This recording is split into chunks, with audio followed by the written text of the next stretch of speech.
The brazen cheek of those two, the brazen cheek, the nerve, is astounding. It's beyond compare. And I'm sorry, comments have been coming in jubilation because Her Majesty has banned the Harkles from the balcony at Trooping the Colour on the first day of the Jubilee. She's banned them. Which you'd think is wonderful, isn't it? Victory. But my dears, I'm all over the place. I'm just coming to you raw. This is breaking news. Or it was, as I'm recording it, breaking news. My fear is that it is a Pyrrhic victory of some kind. Please don't leave me 1,000 comments about the hanger straps hanging out, my dears. It annoys me more than it does you, I promise you. I just forgot to snip them out. Because number one, they're coming to the Jubilee regardless. And secondly, they will get their Lilibet moment. And I hate doing this because I know it looks like I'm trying to be enigmatic and I'm trying to tell you something, but not really tell you something. The fact is, I can't drop in names because some crazies will go to them and they'll be all over them like a rash wanting to know, oh, River said this, River said that. So I'm not going to name names, but certain gossip that comes to me via, shall we say, on the winds of the Atlantic Ocean via California, a certain luxury enclave in California, the whispers that come to me are that, as many of us suspected, that little sojourn to nip in and see the Queen when Harry was en route to the Invictus Games had little to do with checking up on her protection, but had much more to do with convincing her that Lilibet so wants to meet precious Granny, and wouldn't the Jubilee be a wonderful opportunity to do it? They want to ensure they get that photo opportunity in there to link Lilibet, the sequel, with the original for all time, so that there is photographic evidence. And they don't know. Like you and me, the Queen could drop dead today. We're all subject to the frailties of the human condition. They want to get that photograph opportunity in there while she lives and breathes, so that it is there. The grand prize, Not to mention, of course, that the whole thing will resuscitate their brand, which, as we all know, is ailing and failing at the moment. They need that kiss of life, and the only one that can give them oxygen, the only one that can give them air, is the royal family. A spokesman for the Harkles say, Prince Harry and Meghan, the Duke and Duchess of Sussex. You see, it makes it sound so stupid now, doesn't it? It makes it sound comedious. Oh, they're a pretend Duke and Duchess, but not really, to the whole world. Do you see how they've belittled, like, a grand peerage such as a dukedom? No one takes it seriously, do they? Everyone thinks, they suck eggs, and it's silly. The Duke and Duchess of Sussex, and this is awful, are excited and honoured to attend the Queen's Platinum Jubilee celebrations this June with their children. Who comes out with such drivel are excited? Have you noticed that's what attention seekers on Facebook or Instagram will tell you? I've got loads of friends in the industry, and when they want to gloat about something, they won't just say, I'm doing this collaboration with so-and-so, blah, blah, blah. They're like, excited to announce, excited to say, ooh, it just makes me want to bath. I can see right through it, can't you? It's that California ray of sunshine that infests the world. And I love much about California, by the way, so I know I have Californian chums here. I have visited beautiful parts of it. I'm talking about the phony, Hollywood, superficial side. So please don't misunderstand me. I have besties there. I've stayed at 29 Palms. I've stayed in Palm Springs. I've stayed in, what's that place? Mojave. Ohio. We can and we will, for a moment, take comfort and bask in the fact that they are banned from the balcony as the ceremony opens on the 2nd of June for Trooping the Colour, which is a parade for the Sovereign's official birthday. It's the event that's going to kick-start our long bank holiday weekend here, 4 days of jubilations. But you see, the trouble is, my dears, as nice as that news is and as welcome, although I will say I feel desperately sorry for Prince Andrew. Yes, I do. Yes, I do. I feel desperately sorry for him. A lifetime of service to Her Majesty. And he deserves to be there for what is, let's say, quite likely to be her final Jubilee. Anyway, we'll put that aside for today. But my dears, you have to understand, and this is my great fear, the balcony appearance that captures the imagination is going to be the final balcony appearance on the 4th day of the Jubilee. And the palace will not confirm one way or the other, will not say who is to be invited onto the balcony. on that day. So already they're going to have further association with the royals, a photograph of the two Lilibets. Don't underestimate the gold dust of that photograph. Or imagery of the two together. Don't underestimate it, my dears. It would be highly unusual if there was no photograph of the great-grandchild of a living English monarch, pictured together in the company of the Queen during the Jubilee. If the chance were to present itself, it would be a historical document. It would be highly unusual, but fabulous for us, because we don't want any association of the two of them together. I want her to meet her granddaughter, of course I do. But to be honest with you, if I was advising them, if I was one of the Queen's lady boys in waiting, I would be telling her they come on conditions. That it's private, family, get-togethers without any photo, any media, any Netflix crews, because this is the other thing, isn't it? This is all material for their shows, their big spectacles on Netflix.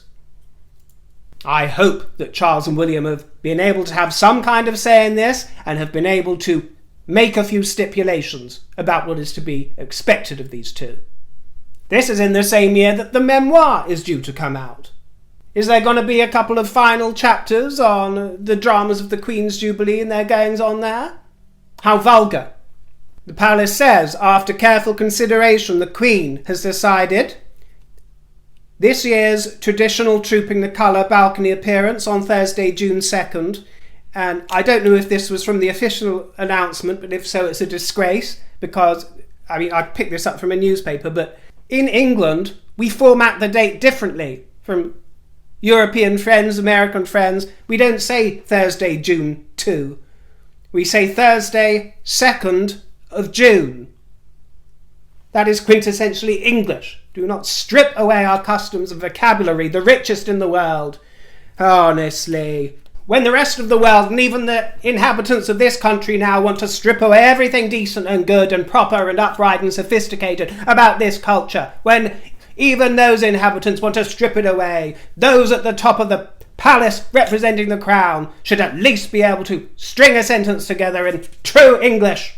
I'm butting in during the editing just to say that I think that was the fault of the publication I read it in, rather than the palace, so probably got a bit carried away there. This will be limited to Her Majesty and those members of the royal family who are currently undertaking official public duties on behalf of the Queen, exactly as it should be and how it always should be. That there should have been no question about that, but it is nice to have that confirmed. Now, this has all just happened, so I can't quite grasp it. They say 18 people will be appearing on the balcony of these working members of the royal family. They've named Prince Charles, Camilla, William, Catherine, Edward, Sophie, the Princess Royal, Anne, the Duke and Duchess of Gloucester, the Duke of Kent, Princess Alexandra, Vice Admiral Sir Timothy Lawrence, the Princess Royal's husband.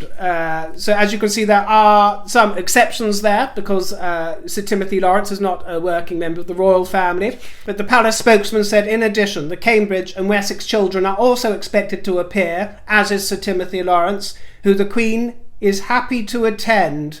As this is more dreadful writing. Sir Tim Lawrence, who the Queen is happy to attend as a frequent attendee. This might be me, but the Queen doesn't attend anybody. That would make her some kind of servant. The Queen is happy to attend. She is happy for him to attend. What is the world coming to? I truly ask you. The Queen is happy to attend as a frequent attendee, this is talking about Tim Lawrence, and support for the Princess Royal on official engagements. What a jumble. So, yeah, the children will be appearing on the balcony too. Little George, little Lottie and little Louis. Lady Louise Windsor, she loves a show, doesn't she? And James Viscount Severn. So a capsule wardrobe for the royal family at the moment, and it's a bit top and bottom heavy, isn't it?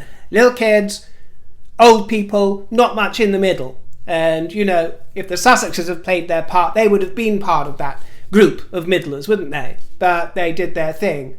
And I'd prefer them to stay away for their second balcony appearance. It's said that the Harkles will attend family events. So that might include the service of Thanksgiving at St Paul's Cathedral. The Queen, by the way, with all her ailments, is intending to attend the Trooping the Colour. Nothing's guaranteed. I don't think they're going to be confirming till the day.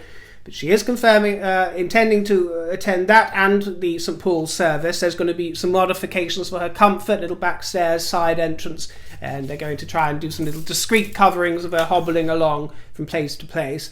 No procession to the cathedral this time, low-key entrance.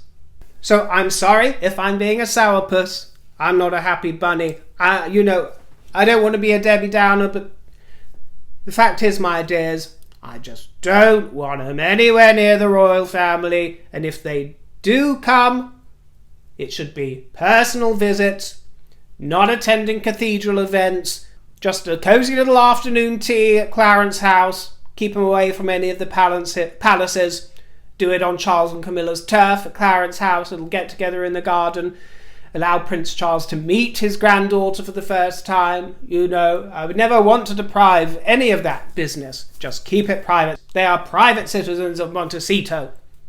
I realise, my dears, that I'm sour as a bitter lemon today. I do realise that, and I don't like being that way, but you've got to understand, my dears. I love this woman. I love what she represents and what she's done for our country, and I do not appreciate the damage that the Harkles have inflicted on her 70-year reign and what it might inflict on the future reign of his own father and brother. I do not appreciate that.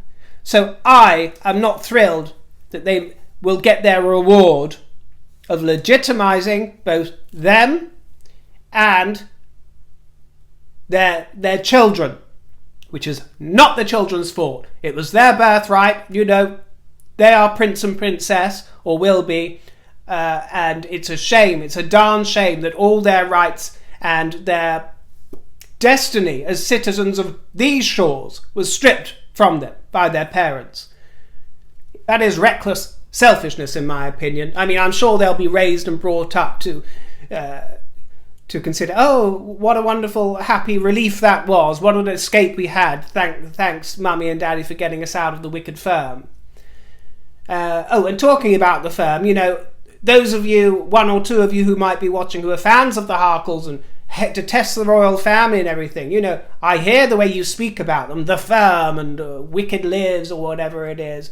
My viewers tell me what you say about them, and you're welcome to your views, but my question is, if they're such an evil, malevolent force in the world, and Harry and Meji picked up on that and got the number of them, why are they going? Why are they bothering? Why are they still taking the time to go? If everything Her Majesty represents in her reign is so wicked and cruel and evil, and you're so like, oh my God, so woke and, well done, they got out of it and they're going to show the world. Well, why are they still crawling back?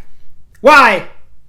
Because they didn't even have to come for the Jubilee, did they? If it's just to introduce little Lilibet and spend some family time with Archie and drink cups of tea and have all these, these inside jokes that Harry can only have with Granny. Because she tells Harry things that she can't tell anyone else. She's desperate to, but she can't tell anybody else.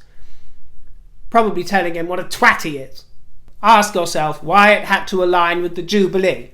Is Harry really so arrogant that he thought, well, the British public, I just can't let them down there, or I'll give them what they want, I'll show my face, I'm the most popular kid in the royal family, aren't I? Yeah, it's me, they don't care about Big Willie, they're like, oh Harry, he's good for a laugh, he's a lad, oh yeah, I'm one of the boys, and all the girls love Meghan, so yeah, we'll bless them with our presents, yeah, They've probably convinced themselves they're doing us a favour. Yes, we'll legitimise the royal family, okay, we will, just this once for the Jubilee, we will give them our blessing so that the rest of the world loves them again.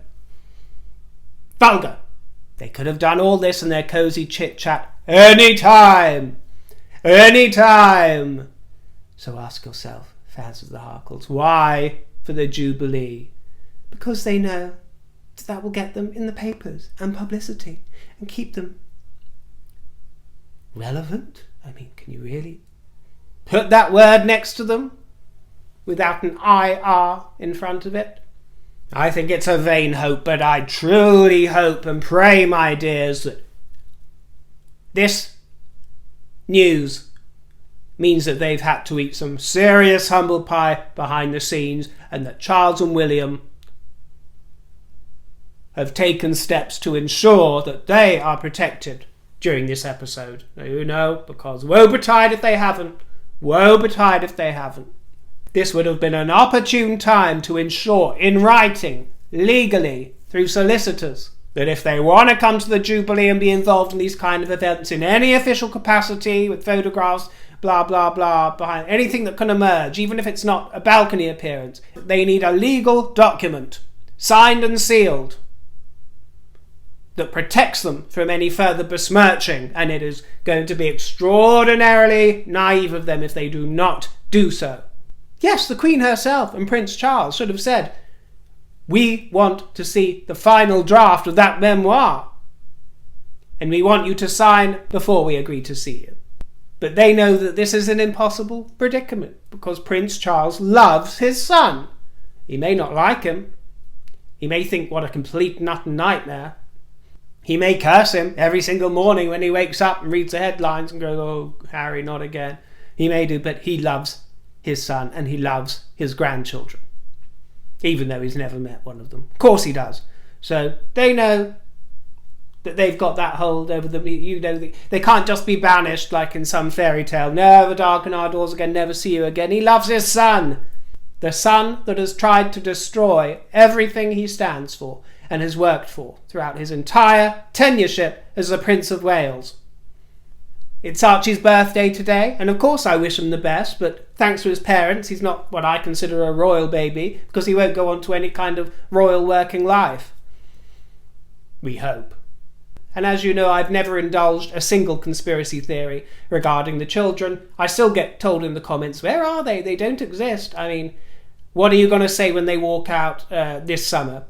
What are you going to say when and if they're seen? They're holograms, they're dupes, they're dolls. I mean, what can I tell you? So at least that might shut some of those folk up, because that's not my bag, never has been, and I don't like seeing that kind of talk, to be honest. I mean, I let people have their opinions in the comments, but I don't like seeing that kind of balderdash. I mean, please. What is this headline? Prince Charles, Kate and William share the same photos as last year to mark birthday of Harry and Meghan's son after not seeing him for 2 years.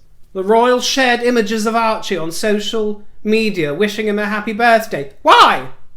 I understand the bairn is seventh in line to the throne, but he's not part of the working royal family. Do we really need all this? Are they so afraid of criticism that if they skip wishing him a happy birthday, this relative they don't know, that they'll get in trouble? I mean, grow some balls. I'm sure once I've had a gin and Dubonnet and had a chance to calm down, I'll be able to think more rationally, and I'll be able to accept the serene ways of Her Majesty. I'll begin to accept that she doesn't court drama in the same way as other world leaders might do, and that she is a Christian woman that puts her faith and forgiveness, compassion first. I'll accept that there is a certain amount of civility which must be admired and appreciated. Maybe. The truth is, I must channel the royal spirit and take my own advice. I must concede that with Her Majesty's vision, she couldn't give a damn about what they're able to merch and besmirch from this time when they will be linked to royalty during the Jubilee. Queen's not bothered, doesn't care. Well, do it. You do what you have to do, Harry and Meghan. Oh, really? How interesting. Just it's useful sometimes. Just slide into Her Majesty's spirit. Oh, well, I'll just have a look over the Racing Post, my dear. Let them get on with it. Why begrudge them their games? If games make them happy, my dears, then let them play. Let them play. I'll get on with the business of being royal, being a queen. Okay. Royalty remains. Royalty remains. We must channel the royal spirit, my dears. The world will see their eagerness to get back in the fold. The world will see that their words of criticism aren't matching up with their actions of jubilation. They're sensing that the darkness of their lies is no match for the light of truth. So hold on tight, my dears. We've got a roller coaster ride coming. We're less than a month away now from the beginning of Her Majesty's Platinum Jubilee. And no Montecito will be taking the shine and lustre off of Her Majesty's crown. Not a chance. And Meghan, you'll get to see for yourself, in the flesh, exactly what a superstar is, my dear, on a level and on a summit and on a platform that you will never experience in your highest days of glory. Do you hear me, you stupid pair of ingrates? You will show due respect, you will come grovelling, you will kiss Her Majesty's feet, and Charlie's, and Big Willie's ballsack. You'll kiss 'em all, my dear, until your lips are dry and scabby. Thank you for tuning in, my dears. I appreciate your company, and I look forward to seeing you on the next broadcast. If you'd like to send me a tip, the tip jar is in the description box below, but unlike usual, I will not be spending it at the charity shops or treating myself to a pain au chocolat. I will be treating myself to a stiff gin and Dubonnet, and I'm talking triple measures over and over again. Do you hear, my dear? It's all going to go on cocktails, alcohol, and anything else that will take me into a tipsy revelry, into a fantasy world, away from this Harkle muck. Cheers, big ears, and bottoms up.